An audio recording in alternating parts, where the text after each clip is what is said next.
Boa noite. É uma alegria mais uma vez estar aqui, nesta casa que nos acolhe tão bem, e falar de um assunto importante para o nosso crescimento espiritual, que é o aprimoramento pessoal. São reflexões que vamos fazer em torno desse tema. Nós precisamos começar a aprender a mudar de paradigma de vida, ou de modelo de vida que nós temos na existência. Ainda há uma predominância muito grande da visão patológica da existência. Ainda se fala muito em sofrimento, dores, perturbações, problemas sociais, que realmente existe, mas não só isso. Quando nós temos esse modelo como realidade absoluta, a nossa percepção só percebe estes aspectos da vida. E as coisas que são boas são deixadas de lado. Muitas vezes acontecem coisas legais em nossas vidas que nós não nos apropriamos dela, não aproveitamos, porque tem aquela ideia do sofrimento, de que nós estamos num planeta onde isso predomina e parece que não temos o direito da felicidade, da alegria, etc. Quando se fala de aprimoramento pessoal, na visão materialista, que é uma visão que privilegia o consumismo, o utilitarismo, a visão mercantilista como o máximo da vida, o que se espera da pessoa que vai se aprimorar é mexer nas coisas externas da sua vida, porque a ciência materialista está voltada para isto, para os aspectos externos. Então, quando você fala para uma pessoa dela se aprimorar, se tornar uma pessoa melhor, invariavelmente ela pensa em fazer coisas externas. Por exemplo, muitas pessoas fazem plásticas buscando aí ter uma boa autoestima. Pode até acontecer da estima melhorar se a pessoa está fazendo uma cirurgia corretiva. Porque quando faz uma visando somente a vaidade, por mais que fica bom, nem sempre a pessoa consegue se satisfazer. Porque sempre vai ter o desejo de uma nova cirurgia. Sempre a pessoa fica enxergando coisas erradas que acontecem consigo. Para a visão materialista, é uma boa que as pessoas pensem assim, porque ela prospera, essa sociedade materialista, através do consumo. Então, quanto mais pessoas consumirem superficialidades, que não agregam nada na personalidade, que não saciam a personalidade, melhor para as indústrias, para as empresas, né? Enquanto isso, a pessoa fica de uma forma quase que impulsiva, sem controle sobre si mesma, buscando coisas incessantes para conseguir estar melhor na sua existência. Então você vê a pessoa que compra um carro novo, ou troca de carro, faz reforma na casa, faz viagem, faz a cirurgia, e são as coisas externas. Não quer dizer que elas não sejam importantes, mas elas têm que receber o devido valor. A saúde da personalidade não está alicerçada em cima destas coisas exteriores, que elas têm a sua devida importância para os nossos motivos estéticos, para bem-estar, etc., né? Mas não apostar todas as nossas fichas em cima destas questões. O que nós precisamos começar a aprender é melhorar o nosso mundo interior, a nossa subjetividade, que são as coisas interiores.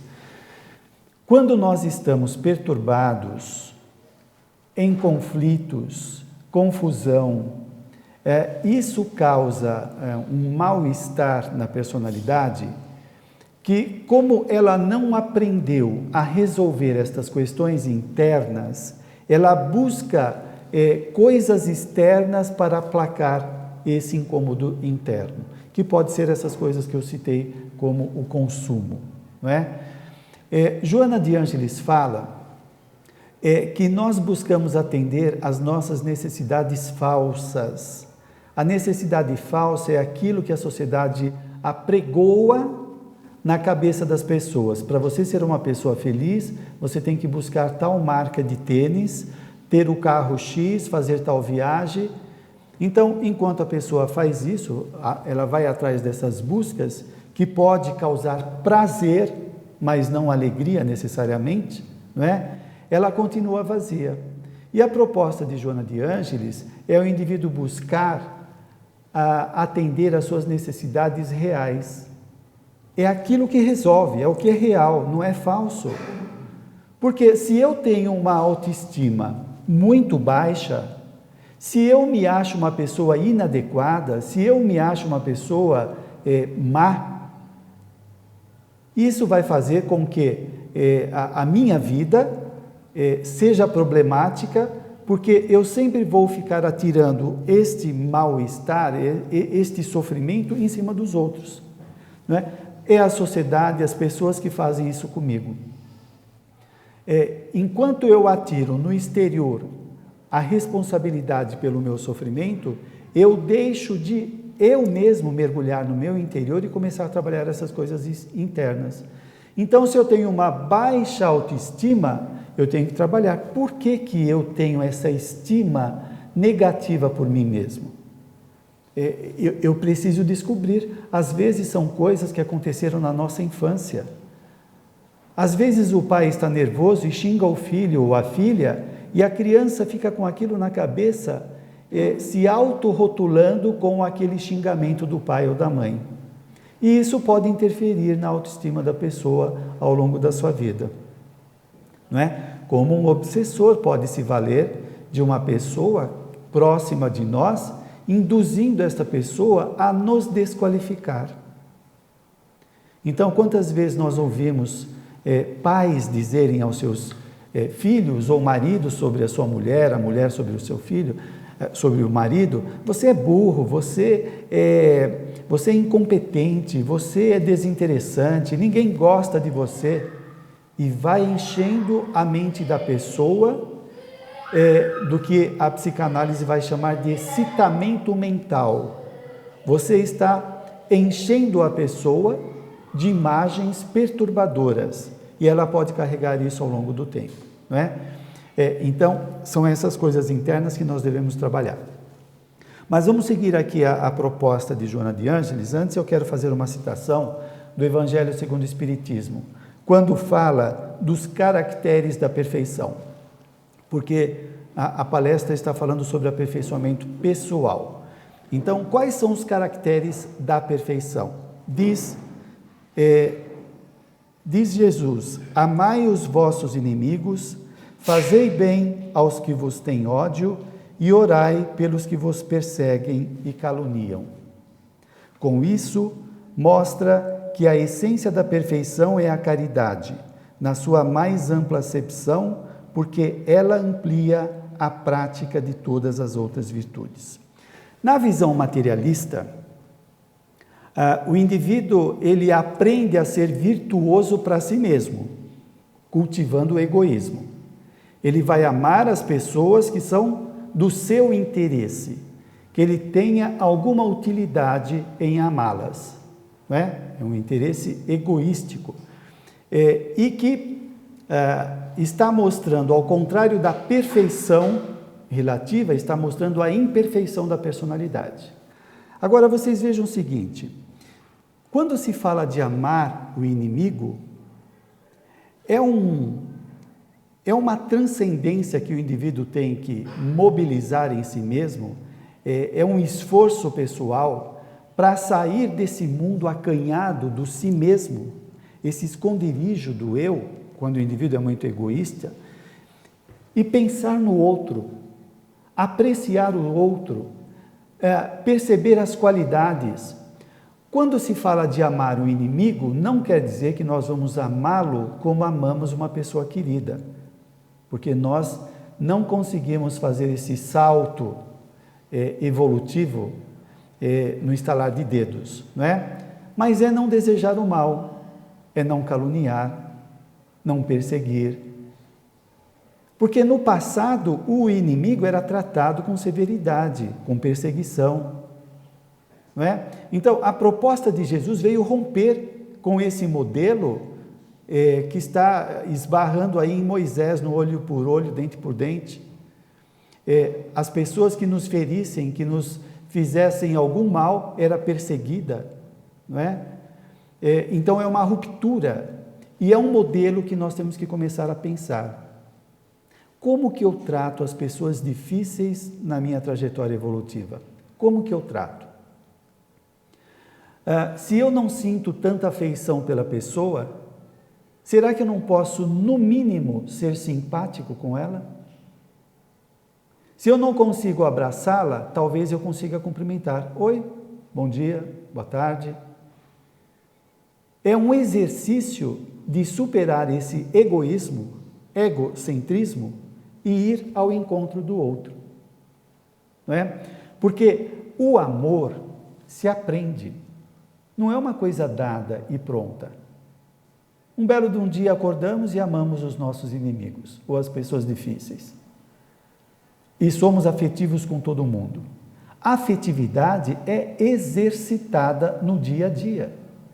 Vocês vejam a formação da família, onde são reunidas pessoas que têm os seus compromissos evolutivos, que existe afetos positivos como afetos negativos. Afeto negativo é antipatia, ressentimento, etc. E nós somos obrigados a viver num núcleo familiar, onde interagimos com essas pessoas no dia a dia, e aí está sendo exercitada essa afetividade.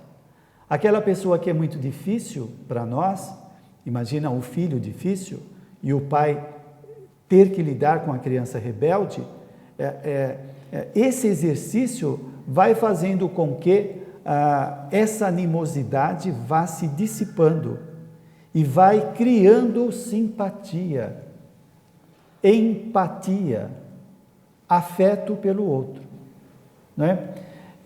Como nos nossos grupos sociais, no trabalho, no centro espírita, com os nossos amigos, sempre nós estamos em relacionamento.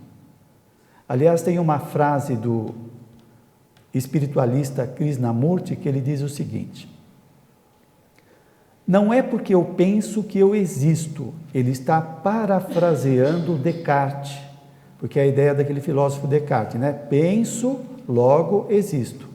O Krishnamurti diz: não é porque eu penso que eu existo, mas é porque eu me relaciono. Então ele fala: me relaciono com os outros, logo eu existo. Porque para eu me relacionar com os outros, eu tenho que pensar, eu tenho que dar afeto. Então a minha existência se manifesta na relação com o outro, segundo a visão do Krishnamurti. Isso só para ilustrar a importância do relacionamento, né? Agora, a gente sabe, é claro, que quem está passando por uma prova difícil, com pessoas onde existe uma animosidade muito grande, exige bastante da pessoa. Mas como nós somos reencarnacionistas e imortalistas, nós sabemos que estas ligações não são gratuitas. Então o Espiritismo vem trazer força para a pessoa, dela saber que existe uma causalidade, não é? A lei de causa e efeito. Existe um motivo nestas ligações perturbadoras ou afetivas. E isto então serve de motivação para a pessoa aprender a superar essa diversidade. Quanto mais nós vamos nos exercitando, mais aptidões ou capacidades ou qualidades nós vamos criando com esse exercício, não é? A vida sempre está oportunizando isso para nós. Se Deus é onisciente, se a bondade de Deus, as leis de Deus revelam a bondade de Deus, tudo está certo. Sempre está acontecendo o melhor. O lance é nós sabermos fazer uma leitura do que está acontecendo. Porque se nós fazemos uma leitura, se nós interpretamos as coisas baseados nos conflitos pessoais, nós distorcemos as coisas. Então, deixa eu dar um exemplo de conflito pessoal. Digamos que uma pessoa tenha sido rejeitada. Ela foi rejeitada pelo pai ou pela mãe ou por alguém em algum momento da sua existência. A pessoa guarda aquele sentimento de rejeição. e ela vai tocando a vida dela. Aí, digamos que ela vem aqui no centro, ela está vindo assistir a palestra e cumprimenta um amigo do centro e a pessoa não vê ela e não cumprimenta. Aquela rejeição que ela guarda dentro dela aflora, vem para fora. E ela conclui, está vendo só, as pessoas não gostam de mim, elas me rejeitam. Ela nem percebeu que a pessoa não viu ela. Aonde eu queria chegar?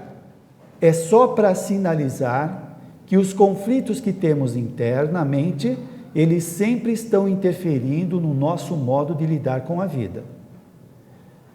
E não esqueçam que nós somos reencarnacionistas e que nós trazemos coisas do passado também não resolvidas, que podem interferir nas nossas relações interpessoais, né?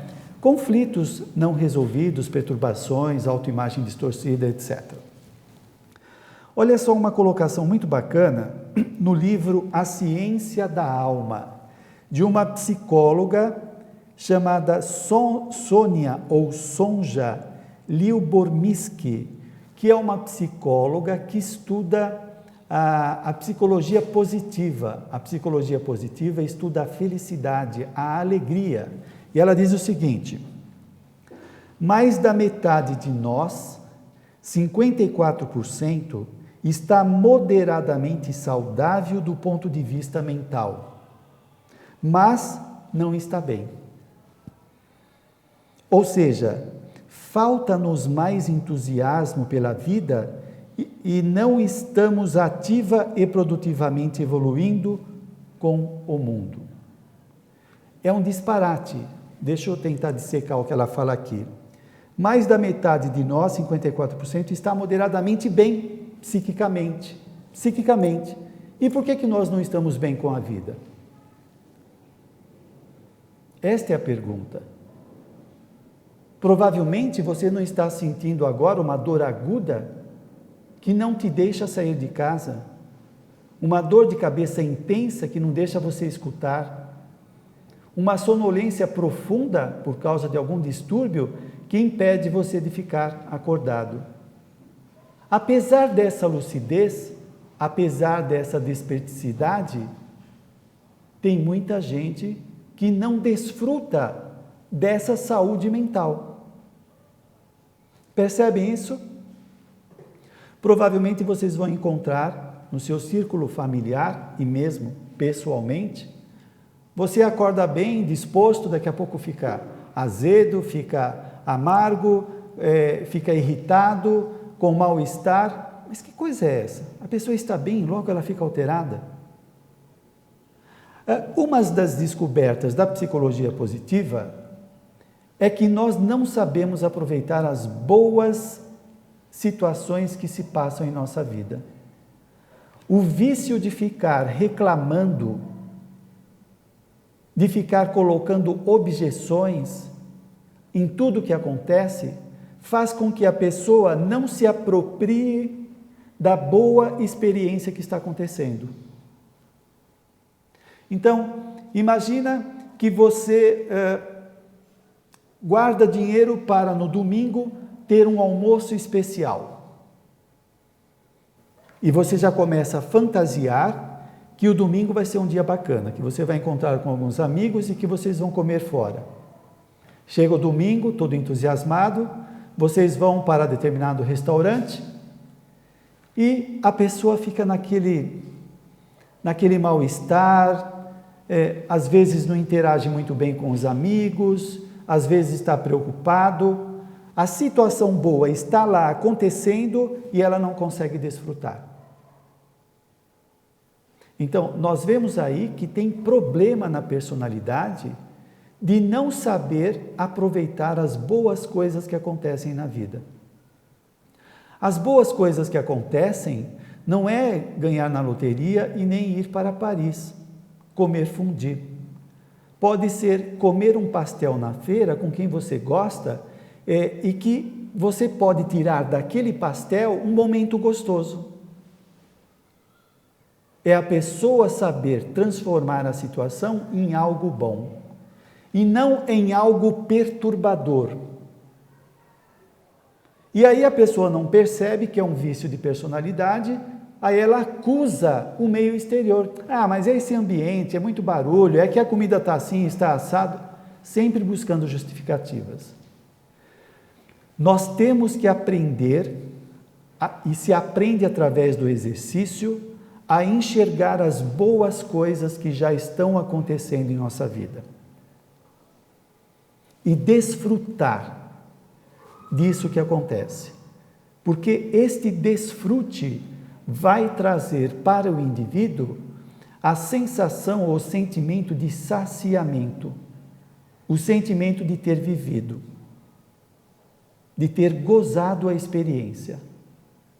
Diferente da pessoa que sai de uma festa xingando todo mundo, brigando. Na festa tinha um monte de coisas boas acontecendo, aí a pessoa vai falar que o doce estava doce demais, que a bebida estava quente, sempre arranjando uma coisa para reclamar. Olha o vício de personalidade. Se nós continuamos com esse vício, a vida passa e nós ficamos esperando uma coisa especial ao desencarnar e vai ser a mesma coisa. Porque nós estamos levando os hábitos. Joana de Ângeles fala que nós levamos os hábitos de uma para outra existência. Você observa isso numa criança de 3, 4 anos que não teve tempo para ter experiências amargas e ela já se mostra pessimista, criança que quebra tudo que aparece na frente dela, que não respeita nada. Ela está trazendo essa rebeldia do passado. E o que nós vamos levar desta existência? O que nós vamos usufruir já nesse momento da nossa existência? Depende do que nós estamos fazendo. Qual é o compromisso que temos conosco mesmo? Bom, Joana de Ângeles, ela vai dizer no livro, deixa eu acertar o livro aqui, no livro Atitudes Renovadas, ela diz o seguinte: a lei de causa e efeito é instrumento seguro para entender-se tudo aquilo que sucede em nossa vida. Com o conhecimento da lei de causa e efeito, nós começamos a entender o que está acontecendo em nossa vida. Primeiro, nós vamos desmanchando aquela ideia dos acidentes da vida, da casualidade que domina na vida das pessoas. Casualidade quer dizer que é um acidente. Por acidente, a pessoa sofreu um acidente de carro e perdeu uma perna. É um acidente? Não existe um acidente, só se a pessoa negligenciou. Se ela não negligenciou, provavelmente faz parte da lei de causa e efeito. A pessoa perder uma perna. Se ela negligenciou, como? Através da bebida. Então ela precipita que aconteça alguma coisa que não faz parte de algo do passado, mas algo do presente. Não é? Então, com o conhecimento da lei de causa e efeito, nós começamos a entender que a vida tem sentido. Embora nós estejamos enxergando somente uma parte da realidade, os efeitos, né? E ao mesmo tempo os efeitos atuais se transformam em causas de coisas futuras, nós temos consciência que existiram causas anteriores que geraram a situação presente, como também as nossas ações, as nossas buscas estão incrementando a existência atual. Não é? Então, nós saímos desse mundo que é administrado pelo caos, não é? Que é movimentado pelo caos. Não existe caos. Atrás do caos existe uma ordem que nós temos que começar a entender. Bom, então, ela fala que é instrumento para nós entendermos tudo aquilo que acontece em nossas vidas. O espírito Aniceto, no livro Os Mensageiros, ele vai dizer que tudo tem algum proveito. Nosso Pai nada cria em vão. Então, o que está acontecendo conosco tem uma função positiva para o nosso crescimento. Nós temos que descobrir, decifrar. A própria psicanálise, que é materialista, ela fala que tudo aquilo que a pessoa pensa e faz tem um valor muito importante na vida dela. Atrás dos seus pensamentos e das suas atitudes, tem alguma coisa levando aquelas ações. E como diz aqui Aniceto, Deus não cria nada em vão. Ora, se nós estamos caminhando para a evolução, o que está acontecendo está patrocinando essa evolução, está favorecendo essa evolução. Então, nós temos que começar a ficar atento nesses movimentos.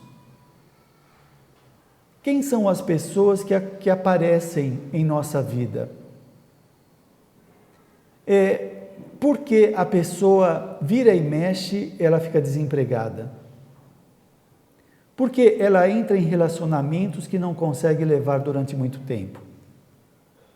Qual a relação desses acontecimentos, com a sua personalidade, com a lei de causa e efeito? Não é? Então, é começar a buscar as causas desses acontecimentos, para buscar sentido. Aí as coisas começam a ter sentido. Porque senão parece que simplesmente acontece a revelia das nossas ações e das leis universais. E não acontece nada à revelia. Tudo está muito bem ordenado. Eu lembro de o espírito Silveira Sampaio, desencarnado, conversando com um benfeitor espiritual, que era muito alegre. E ele pergunta, mas por que você é tão alto astral assim? Por que você é tão alegre? Ele fala, porque eu tenho confiança em Deus. Num primeiro momento nós podemos pensar, sim, mas eu também tenho. Mas temos mesmo? Nós temos confiança de saber que o melhor está acontecendo? Que tudo está caminhando para o aperfeiçoamento? Provavelmente nós não temos essa certeza. Nós temos oscilações na nossa fé. Oscilações derivadas da onde? Dos conflitos internos não resolvidos. Aí a necessidade de trabalhar o nosso mundo interno. Deixa eu dar um outro exemplo de conflito interno. Algumas pessoas às vezes não entendem. Imagina que você, antes de vir aqui, na sua casa você tenha comido 2 pratos de feijoada. E vem com o estômago daquele jeito, pesando, e os olhos querendo fechar. Por mais que você queira prestar atenção na palestra, você vai sentir um sono ou uma dor de estômago muito grande. Esta dor de estômago vai atrapalhar a sua participação na palestra. Muito bem, transfira a dor de estômago para conflitos pessoais. Os conflitos pessoais é como se fosse a feijoada dentro da cabeça. Por mais que a pessoa queira fazer coisas na vida, esta feijoada na cabeça vai atrapalhar. Ela tem que tirar essa feijoada para fora. Ela tem que aprender a tirar os conflitos para fora. Bom, e aí diz Joana de Ângeles, assim equipado intelectualmente, equipado do conhecimento da lei de causa e efeito, o espírita não se pode excusar de trabalhar pelo próprio e pelo aperfeiçoamento da sociedade. Olha que bacana isso. Quando nós pensamos em evolução, ela não vai se dar somente através das leituras dos livros, através de retiros espirituais que nós possamos fazer, não é? Nós precisamos trabalhar o nosso aperfeiçoamento, a nossa melhoria, como a do outro também. Ajudar o outro. Ajudar o outro quer dizer que o indivíduo sai do egoísmo, de pensar só nele mesmo, do mundo girar em torno do seu umbigo e saber que existe vida além dele mesmo.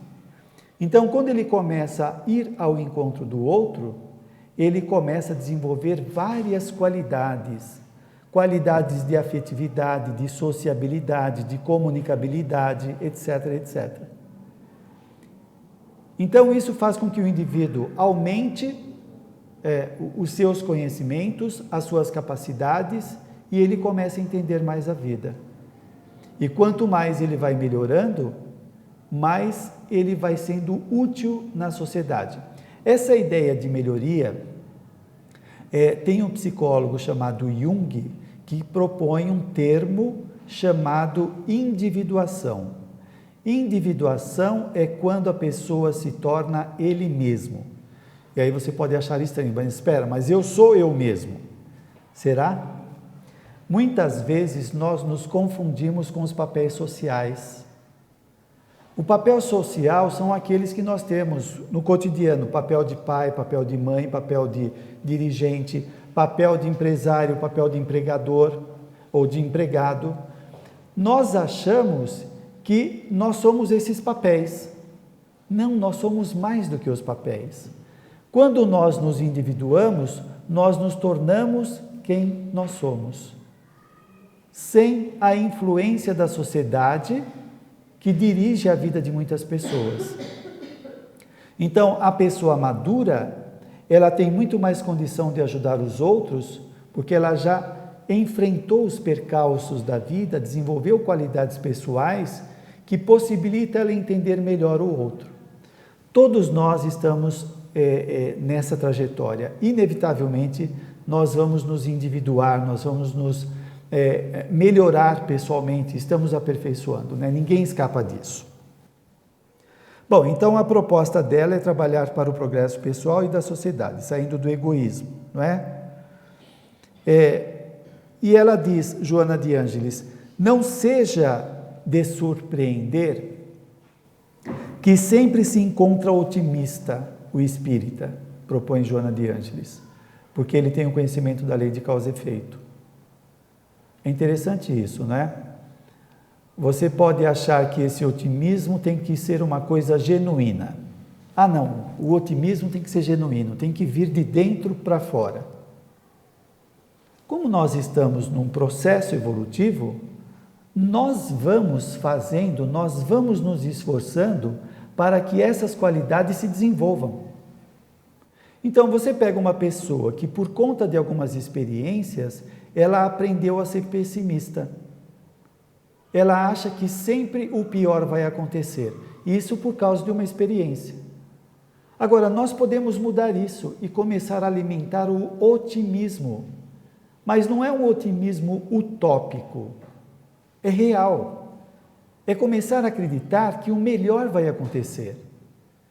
E quando a pessoa incorpora, quando faz parte da personalidade, esse otimismo, ela tem uma visão mais positiva dos acontecimentos da vida.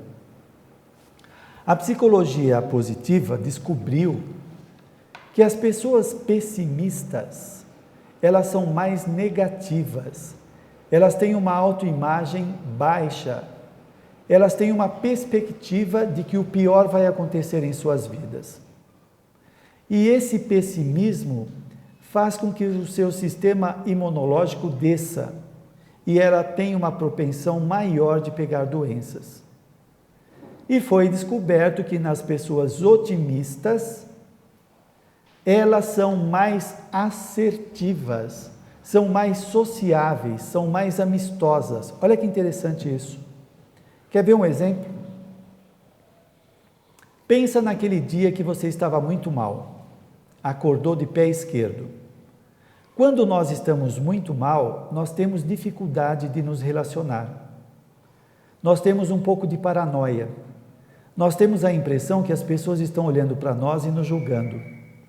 Nós temos a impressão que o pior vai acontecer. Quando a pessoa faz planos no estado negativo, é muito complicado. Às vezes é bom adiar, esperar ela melhorar o ânimo para fazer algum planejamento. Por outro lado, quando a pessoa está otimista, ela tem certeza que as coisas boas vão acontecer. Ela tem uma visão mais ampla da realidade. Por quê? Porque o seu psiquismo como se abrisse, se aumentasse. Quando nós estamos nesse estado melhorado, nós conseguimos enxergar mais longe. Vou dar um outro exemplo. Provavelmente você já teve o seu dia de perturbação espiritual, que quando você foi tomar passe, você saiu de lá flutuando, num estado de bem-estar muito grande. E aquele estado de bem-estar faz você acreditar que boas coisas estão acontecendo, que você não está desamparado da espiritualidade, que Deus é pura bondade. Por quê? Esse estado de elevação faz com que a pessoa tenha um grau de compreensão das coisas muito mais ampliado. Deu para entender? Portanto, o cultivo da positividade faz com que a pessoa acerte mais na existência, porque ela está mais carregada de recursos para enxergar o que está acontecendo. Vamos adiante.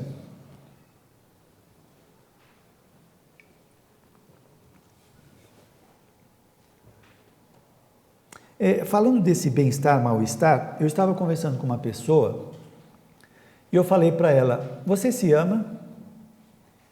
Ela disse: às vezes sim, às vezes não. Eu falei: por que não? Às vezes não. Ela falou: porque às vezes eu estou irritada, estou mal, estou para baixo. Tudo bem, você pode estar irritado, pode estar para baixo, mas isso não quer dizer que você deva não se amar. Nós temos que aprender a fazer uma distinção. O fato de eu estar nervoso, irritado, estar de baixo astral, não quer dizer que eu não tenho valor. Eu, como pessoa, tenho valor independentemente do meu estado emocional. Tem pessoas que confundem isso. A pessoa está irritada, está para baixo, ela se autodenomina como um lixo, como sem importância. Eu não sou nada, eu não valho nada. Espera aí, você só está irritado ou irritada. Você conserva os seus valores. Então, a pessoa tem que entender: hoje eu estou irritado, eu estou para baixo, eu estou negativo. Então, deixa eu parar de ficar pensando coisas que vão me colocando mais para baixo. Daqui a pouco aquele mal-estar vai se dissipando e ela vai se recuperando. E ela não estraga a sua personalidade se autodenominando como uma péssima pessoa. Então nós temos que fazer essa distinção, tá? Nós estamos sujeitos às vicissitudes da vida. Nós temos altos e baixos. E temos que saber respeitar isso. Hoje estou mal, pronto, vai passar, mas eu tenho os meus valores. Então, não vamos nos desqualificar por causa de qualquer alteração emocional, né? Porque senão a pessoa começa a perturbar a sua personalidade de tal forma que para ela voltar e se recuperar pode exigir bastante, né? Nós ainda somos muito delicados em termos de equilíbrio e desequilíbrio. Você provavelmente conhece pessoas que você fala uma coisinha de nada, é suficiente para uma tempestade mental da pessoa, que ela já sai xingando, gritando, achando que ninguém gosta dela, que todo mundo provoca, que o mundo conspira contra mim. A pessoa só falou uma coisa, mas aí você vê como que está o mundo interno dela. O mundo interno dela está em polvorosa, está um vulcão em erupção. Por isso que ela, às vezes, não pode ser contrariada, né? Mas a vida contraria, porque a pessoa tem que aprender a não ser assim. Ela tem que aprender a controlar as suas emoções, porque ninguém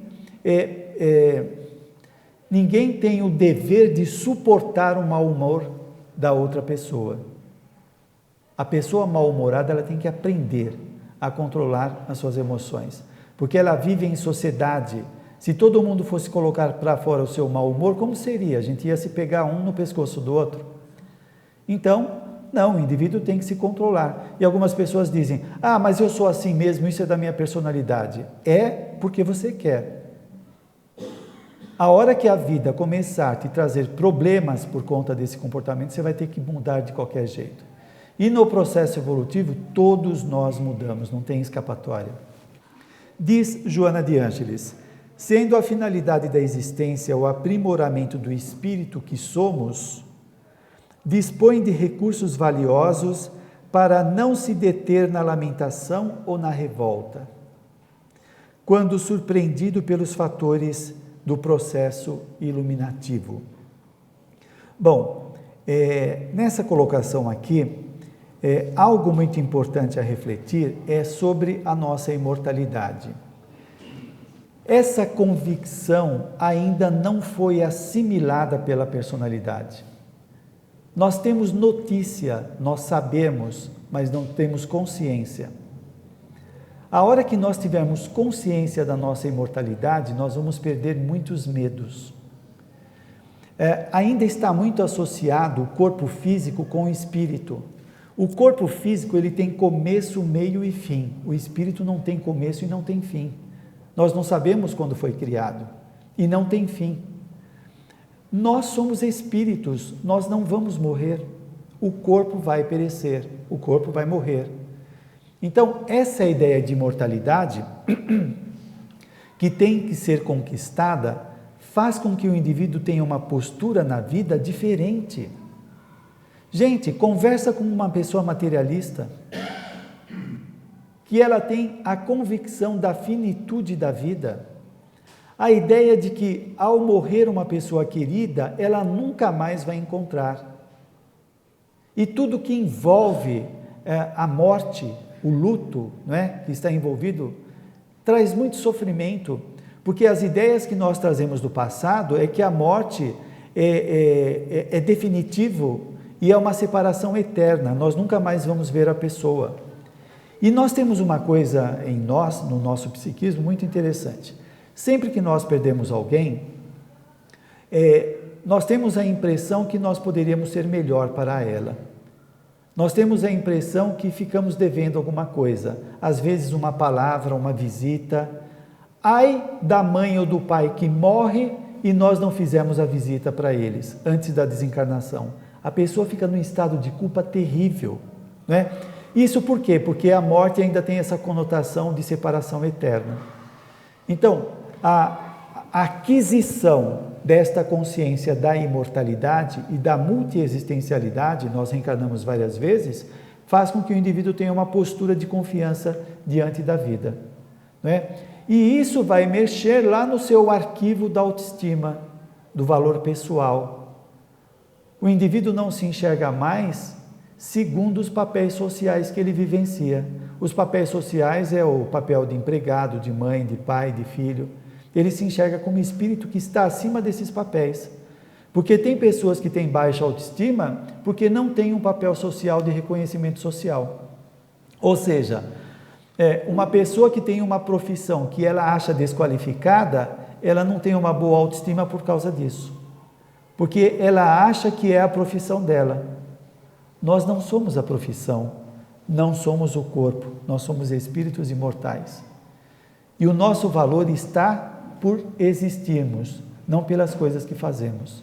As coisas que fazemos podem qualificar ou não a personalidade, mas nós em essência somos centelhas divinas, somos espíritos. E isso é importante. Bom, e diz Joana de Ângeles, ninguém que se encontre reencarnado em regime de exceção, indene ao sofrimento e aos testemunhos. Isso não quer dizer uma apologia ao sofrimento, é uma constatação. Se estamos num planeta de expiação e prova, num planeta de segunda categoria, no processo evolutivo, é claro que haja sofrimento inerente ao estado evolutivo, não é uma apologia ao sofrimento. Então é um sofrimento por falta de maturidade. Então nós estamos sujeitos a sofrimentos diversos. Você pode trabalhar com um empregador que gera tormentos em você. Você pode estar casado com uma pessoa que é muito difícil.